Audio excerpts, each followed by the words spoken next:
Bienvenue. Bienvenue en ces territoires inexplorés, où la peur fait partie du quotidien, où les ombres attendent votre trépas, où la mort est votre compagnon de voyage, où la vie n'est qu'une notion abstraite, où l'irréel se mélange avec le réel. Oubliez tout ce que vous savez sur le concevable et le perceptible, tel qu'on vous l'a appris.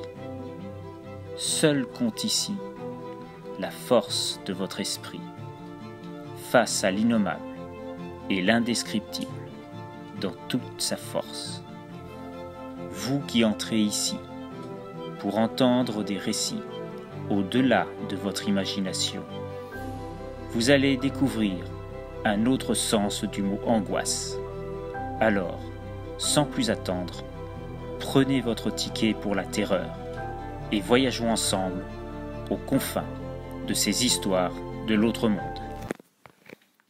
Le goût de la couleur. La misère et le désespoir ont ceci de particulier qu'ils engendrent des situations propres à rendre risible le sens même de la mort. Qu'est-ce que mourir après tout ? Un moment qui peut s'apparenter à une courte plénitude, où le corps laisse échapper le souffle de vie qui lui permettait de marcher, de courir, de respirer, d'aimer même. Parfois cette mort peut être paisible et salutaire, synonyme de fin de souffrance, aussi bien physique que psychologique. D'autres fois, elle est plus douloureuse, et laisse le goût amer de ne pas avoir eu le temps de faire tout ce à quoi on était destiné au sein du vaste monde. Mais il peut y avoir des moments où la grande faucheuse en personne semble impuissante face au destin qui nous a été tracé, et ne peut que constater les dégâts. Car dans ces cas-là, elle ne peut avoir le loisir de récupérer notre âme, car celle-ci a été proprement annihilée de toutes parts. Nathaniel a fait les frais de cet état de fait, le jour où il a lu dans le journal une petite annonce offrant une somme fabuleuse pour un laissez-pour-compte tel que lui. 3 000 $ pour servir de cobaye à une expérience scientifique expérimentale.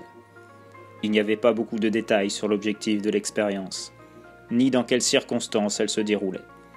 Tout au plus un léger entrefilet sous l'annonce. Vital pour l'avenir de l'espèce. Nathaniel n'avait jamais eu la vie qu'il aurait souhaitée. Pas forcément pour lui, à dire vrai. Mais il voulait offrir un autre avenir à ses enfants. Cora et Devon, les deux amours de sa vie qu'il chérissait plus que tout. Depuis le décès de son épouse, il y avait de ça déjà 3 ans, il avait dû subvenir seul à leurs besoins, ce qui n'avait pas toujours été évident. Surtout quand on a la particularité de ne pas être tout à fait comme les autres.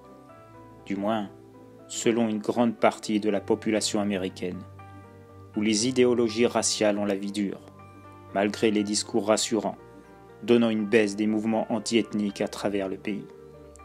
Vous l'aurez compris, Nathaniel est noir. Noir dans un pays où le racisme, quoi qu'on en dise, fait partie d'un quotidien n'apportant que souffrance et incompréhension pour des milliers de personnes comme Nathaniel.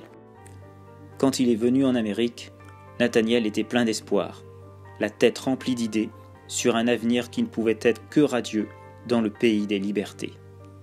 Il avait déjà prévu de monter son commerce de fleuriste, espérant apporter le bonheur de couples épanouis autour de lui, ou de petites touches d'attention à un fils aimant envers sa brave maman coincée dans une chambre d'hôpital, où le blanc immaculé et presque luminescent semblait ramener aux heures les plus sombres d'un pays où le Ku Klux Klan régnait en maître. Nathaniel avait bien remarqué quelques dissonances dans ce paysage de cartes postales qu'on lui avait vendu.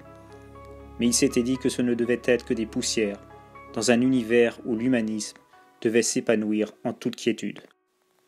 Mais au bout de quelque temps, il s'était vite rendu compte de la réalité d'un pays en proie à l'obscurité des mœurs et des idéaux racistes dans ce qu'il peut y avoir de pire.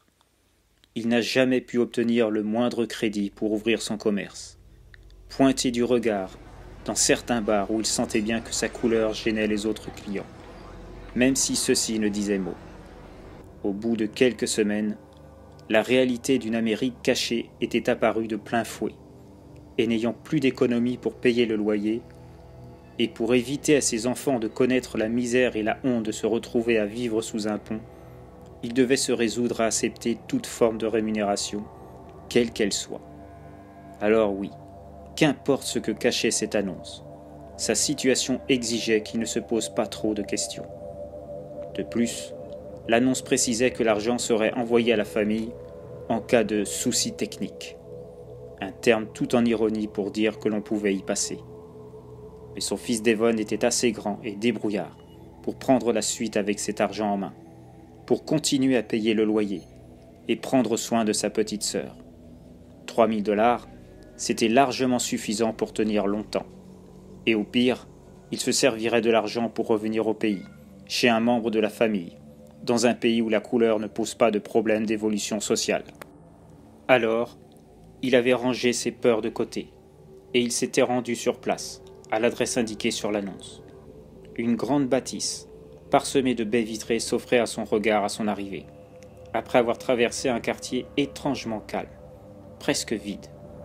Il se demandait comment il pouvait exister un lieu où il n'y avait personne qui criait ou se faisait insulter toutes les 30 secondes, ni voiture qui circulait à toute vitesse, ni même un enfant en bas âge qui pleurait parce que son biberon n'arrivait pas assez vite. On aurait presque cru un décor de cinéma. Pourtant, quand il avait franchi la porte d'entrée du laboratoire où devait se dérouler l'expérience désignée, c'était tout le contraire. Un florilège de blouses blanches, certains avec des dossiers aux mains, d'autres un café, se croisaient sans même lever le regard, sans doute trop attelés à leur tâche.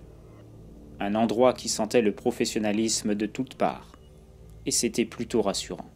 En fin de compte, car l'espace d'un instant, quand il était dehors, il avait bien cru être dans une représentation de l'Apocalypse, au vu du silence qui y régnait. Puis, une jeune femme s'approcha. Nathaniel n'avait jamais vu une telle beauté. La couleur rousse de ses cheveux donnait encore plus d'ampleur à la blancheur de son apparat de scientifique, et son sourire était presque sur le point de faire chavirer son cœur. Bonjour Monsieur Kumbo, je suis Tania.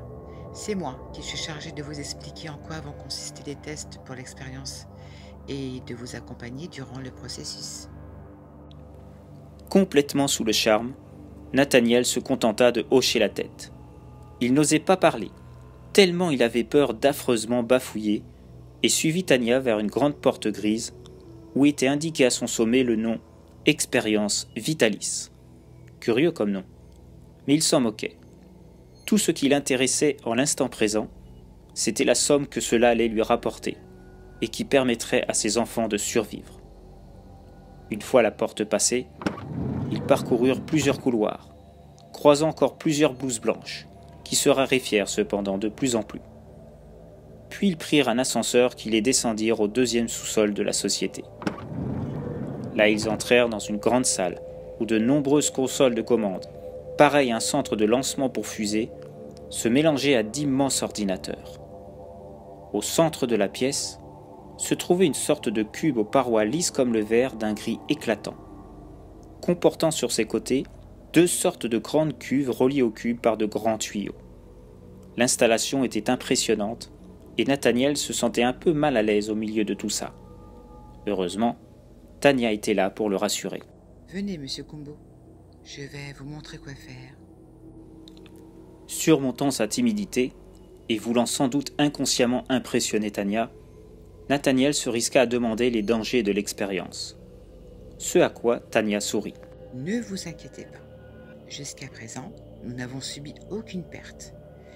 Tout est parfaitement contrôlé. Il vous suffit juste de vous installer au centre du cube devant vous. Tout en avançant, Nathaniel interrogea à nouveau Tania. « Est-ce que ça va faire mal? C'est que je suis un peu douillet, voyez-vous ?» Souriant à Nathaniel, Tania le rassura. « Non, vous n'aurez pas le temps de sentir la moindre douleur. Je vous le certifie. » Confiant en les paroles de Tania, Nathaniel s'installa donc au centre du cube, où se trouvait une chaise métallique. « Asseyez-vous sur la chaise, Monsieur Kumbo. » S'exécutant, Nathaniel s'assit sur la chaise, et au même instant, des sangles semblant sortir de nulle part lui agrippèrent les poignets, les plaquant sur les repose-mains sur le côté. De la même façon, Ses pieds furent attachés ainsi que son buste. Voyant son visage paniqué, Tanya, par l'intermédiaire d'un micro dont le son s'entendait dans le cube, rassura Nathaniel. « Rassurez-vous, monsieur Kumbo, ceci est normal. C'est pour éviter de vous faire mal en cas d'évanouissement durant l'expérience. » Tranquillisé, Nathaniel se laissa aller et attendit la suite des opérations. Quelques secondes plus tard, il sentit que la chaleur augmentait dans le cube, de plus en plus. Au bout de quelques minutes, la chaleur devenait intenable. Cherchant à se détacher instinctivement, alors qu'il commençait à voir de la fumée sortir de ses bras et ses jambes sous l'effet de la température extrême, il entendit à nouveau Tanya. « À propos, monsieur Kumbo, pour la douleur, je vous ai menti. Cela va être très très douloureux. » Il vit un sourire presque démoniaque couvrir le visage de Tanya, alors que la chaleur augmentait de plus en plus dans le cube. Il voyait sa peau et sa chair se remplir de cloques de plus en plus nombreuses, laissant libérer des pustules faites de chair brûlée et de sang bouillonnant, alors que ses veines gonflaient comme des ballons sur le point d'exploser. Ses habits n'étaient déjà plus que des amas de tissu tombant sur le sol du cube, alors qu'il voyait ses lèvres se décoller de son visage, avant de tomber elles aussi au sol. Ses mains étaient maintenant dépourvues de la moindre chair, laissant apparaître les phalanges de ses doigts, alors que ses yeux sortaient de leur orbite dans une profusion de sang, s'évacuant le long de ce qui avait été autrefois son visage.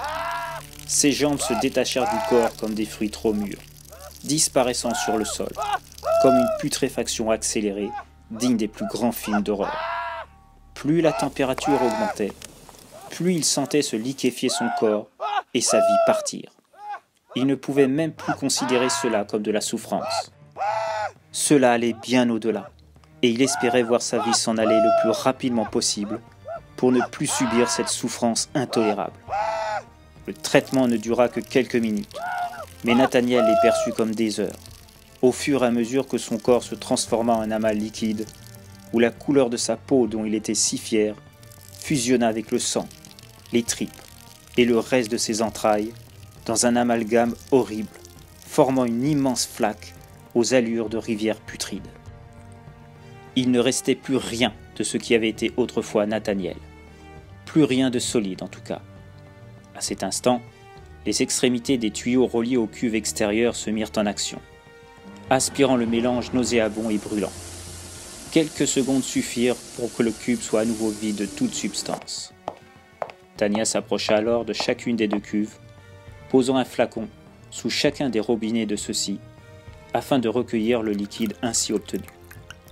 Puis elle se dirigea vers le fond de la pièce, où se trouvait un autre ascenseur, et descendit 2 sous-sols plus bas. Là, elle se retrouva dans un dédale de couloirs, parsemé de portes semblables à celles des hôpitaux. Avançant de manière sûre et déterminée, elle se retrouva devant la porte où le nom Flavius était apposé en lettres sérigraphiées. Elle poussa la porte, et se retrouva face à un lit où était alité un vieillard qui semblait tout excité de voir débarquer Tanya avec les flacons qu'elle tenait dans ses mains. Enfin, je commençais à désespérer de ne pas avoir mon repas cette semaine. Toute souriante, Tanya lui tendit les 2 flacons, tandis que le dénommé Flavius s'en empara, avant de les engouffrer dans sa bouche, laissant échapper juste après un soupir de satisfaction. C'était délicieux. Il n'y a rien de mieux que le jus d'humain de couleur. Pour une goule au palais aussi délicat que moi, c'est un vrai nectar. Je vous en prie, monsieur Flavius. Vous savez que nous prenons grand soin de nos aînés. Vous n'avez sans doute plus de dents et n'êtes plus en mesure de chasser comme nous autres. Mais il est hors de question de vous laisser dépérir. C'est pour cette raison que nous avons mis en place ce centre. Et c'est une très bonne chose. Dire que les humains délaissent leurs parents dès qu'ils prennent un peu d'âge, ils auraient beaucoup à apprendre de notre manière de vivre. Montrant un large sourire, Tanya récupéra les flacons vides et ressortit de la chambre, avant de remonter vers la salle de récupération des fluides, puis reprit le chemin de la surface.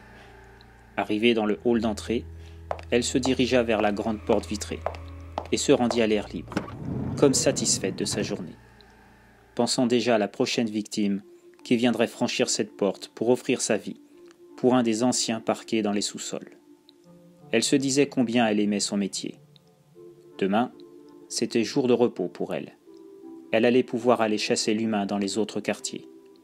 Celui-ci n'avait plus grand-chose à offrir.